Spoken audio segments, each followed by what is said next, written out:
HD ಕೋಟೆ ಪಟ್ಟಣದ ಆದಿಚುಂಚನಗಿರಿ ಸಭಾಭವನದಲ್ಲಿ ಆದಿಚುಂಚನಗಿರಿ ಶಿಕ್ಷಣ ಟ್ರಸ್ಟ್ನ ಸ್ವತಂತ್ರ ಪದವಿ ಪೂರ್ವ ಕಾಲೇಜಿನಲ್ಲಿ ಪ್ರಥಮ ಪಿಯುಸಿ ವಿದ್ಯಾರ್ಥಿಗಳಿಗೆ ಆಯೋಜಿಸಿದ್ದ ಸ್ವಾಗತ ಸಮಾರಂಭ ಹಾಗೂ 2026-27ನೇ ಸಾಲಿನ ಕ್ರೀಡಾ ಮತ್ತು ಸಾಂಸ್ಕೃತಿಕ ಚಟುವಟಿಕೆಗಳ ಕಾರ್ಯಕ್ರಮ ನಡೆಯಿತು.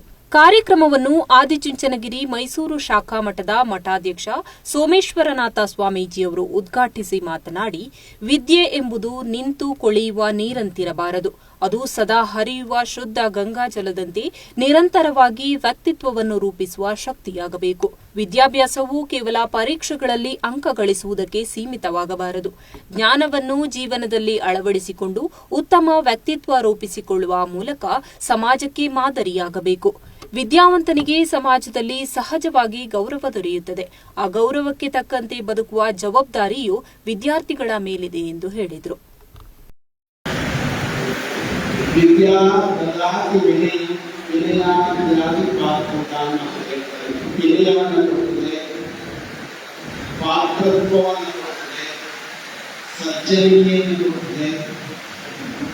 ಅದೇ ವಿದ್ಯೆ ರಾಜಸ ಪೂಜೆಗೆ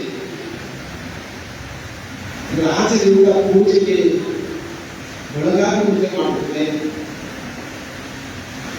ಅಂತಹ ವಿದ್ಯೆಯನ್ನ ಮನುಷ್ಯ ಪಡ್ಕೊಳ್ಳುವಂಥದ್ದು ತುಂಬಾ ಅವಶ್ಯಕ.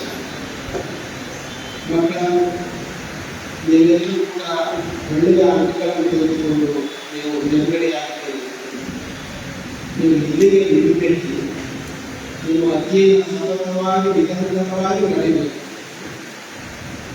ವಿದ್ಯೆ ಹೇಗೆ ಅಂತಂದ್ರೆ ನೀರಿದ್ದ ಹಾಗೆ. ನೀರು ಎಲ್ಲಿ ರೀತಿಯ ಹರಿತಾ ಇದ್ರೆ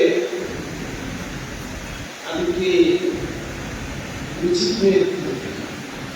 ಒಂದು ಕಡೆ ನೀರು ನಿಂತರೆ ವಾಸನೆ ಬರ್ತದೆ, ಹೊಳೆಯುತ್ತದೆ, ಪಾಚಿ ಬರ್ತದೆ. ವಿದ್ಯೆ ಕೂಡ ಮಹಾರಾಜ ಕಾಲೇಜಿನ ನಿವೃತ್ತ ಪ್ರಾಧ್ಯಾಪಕ ಚಂದ್ರೇಗೌಡ ಅವರು ಮಾತನಾಡಿ, ಜೀವನದಲ್ಲಿ ಮೌಲ್ಯಗಳನ್ನು ಅಳವಡಿಸಿಕೊಂಡಾಗ ಮಾತ್ರ ನಿಜವಾದ ಯಶಸ್ಸು ಸಾಧ್ಯವಾಗುತ್ತದೆ.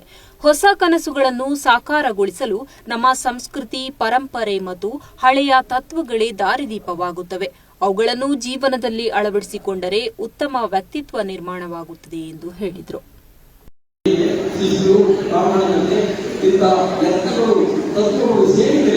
ಅದೊಂದು ಧರ್ಮ ಆಗುತ್ತೆ ಅಂತ ಹೇಳ್ತಾರೆ. ಮೂರನೇ ವಾಕ್ಯ ಬಹಳ ಮುಖ್ಯ. ಕೃಷಿ ವಾಕ್ಯದೊಡನೆ ವಿಜ್ಞಾನ ಕಲೆ ಮೇಳವಿಸಿ. ಇದು ವಿಜ್ಞಾನದಲ್ಲಿ ಕಲೆಯಲ್ಲಿ ಎಷ್ಟೇ ಸಾಧನೆ ಮಾಡಿದ್ರೂ ಕೂಡ ಅದಕ್ಕೆ ಸಾಧು ಸಂತರ ಹಿರಿಯರ ವಾಕ್ಯಗಳು, ಉತ್ತೀರ್ಣ ವಾಕ್ಯಗಳು, ಸತ್ಯವತಿ ಹೇಳು, ಕರ್ನಾಟಕದಲ್ಲಿ ನಡೆ, ಸದ್ಗುಣಿಯಾಗಿರುವುದು, ಇಂತಹ ಸಂತರ ವಾಕ್ಯಗಳು ಸೇರಿದರೆ ಆಗ ಜಸುಂತರ ಜೀವನಕ್ಕೆ ಕೊಡುವುದಿಲ್ಲ. ಹಾಗೆ ಜೀವನಕ್ಕೆ ಒಳ್ಳೆಯ ಯಶಸ್ಸು ಸಿಗುತ್ತೆ ಅಂತ ಹೇಳ್ತಾರೆ. ಹಾಗೆ ಈಗ ಈ ಹಾಡಿನ ತಾತ್ಪರ್ಯ ಇಷ್ಟೇ. ನಿಮ್ಮ ಜ್ಞಾನದ ವಿಕಾಸದ ಜೊತೆಗೆ ನೀವು ಒಳ್ಳೆಯ ವ್ಯಕ್ತಿತ್ವವನ್ನು ನಡೆಸಿಕೊಂಡ್ರೆ ಒಂದು ಪರಿಪೂರ್ಣವಾದ ಬದುಕನ್ನ ಖಂಡಿತವಾಗೂ. ಕಾರ್ಯಕ್ರಮದಲ್ಲಿ ವಿವಿಧ ಪರೀಕ್ಷೆಗಳಲ್ಲಿ ಉತ್ತಮ ಸಾಧನೆ ತೋರಿದ ವಿದ್ಯಾರ್ಥಿಗಳನ್ನು ಸನ್ಮಾನಿಸಿ ಅಭಿನಂದಿಸಲಾಯಿತು.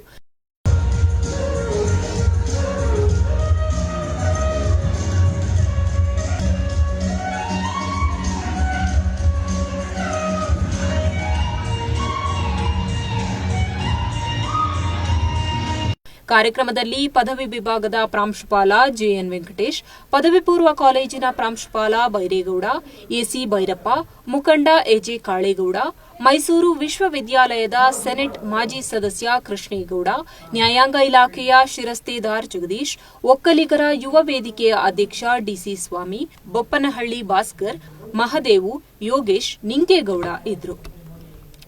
ಟಿವಿ1 ನ್ಯೂಸ್, ಬೀಚನಹಳ್ಳಿ ಮಂಜು, ಎಚ್ಡಿ ಕೋಟೆ.